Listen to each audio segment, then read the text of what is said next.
శ్రీకాకుళం జిల్లాలోని ఉద్దాన ప్రాంతంలో ఎలుగుబంట్లు బీభత్సం సృష్టించాయి. రాత్రి పగలు అన్న తేడా లేకుండా గ్రామాల్లో ఎలుగుబంట్లు స్వైర విహారం చేస్తున్నాయి. మనుషులపైన పశువులపైన దాడులకు పాల్పడుతూ తీవ్ర భయాందోళనలు సృష్టిస్తున్నాయి. తాజాగా వజ్రపు కొత్తూరు మండలంలో గురువారం 2 ఎలుగుబంట్లు బీభత్సం సృష్టించాయి.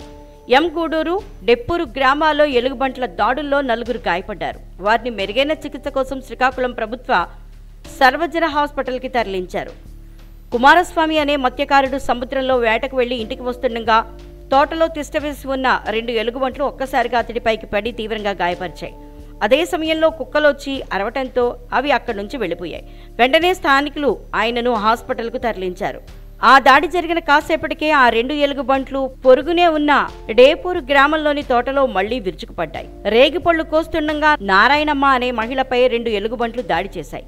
ఈ క్రమంలో మహిళ కళ్లకు తీవ్ర గాయాలయ్యాయి.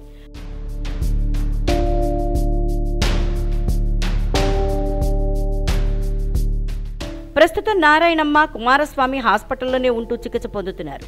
ఈ ఘటన నుంచి తేరుకోకముందే మందసం మండలం అల్లిమెరక గ్రామంలో ఎలుగుబంట్లు కలకలం రేపాయి. శనివారం ఉదయం అల్లిమెరక గ్రామంలోకి 1-2 కాదు, ఏకంగా 3 ఎలుగుబంట్లు ప్రవేశించాయి. గ్రామంలోని ఆంజనేయ స్వామి ఆలయం వద్ద హల్చల్ చేశాయి. ఇంతలో గ్రామస్తులు ఎలుగుబంట్లను గమనించి కేకలు వేశారు.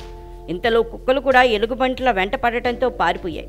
ఎలుగుబంట్ల సంచారంతో వ్యవసాయ పనుల నిమిత్తం తోటలు, పొలాల్లోకి వెళ్లాలంటే భయంతో రైతులు వణికిపోతున్నారు.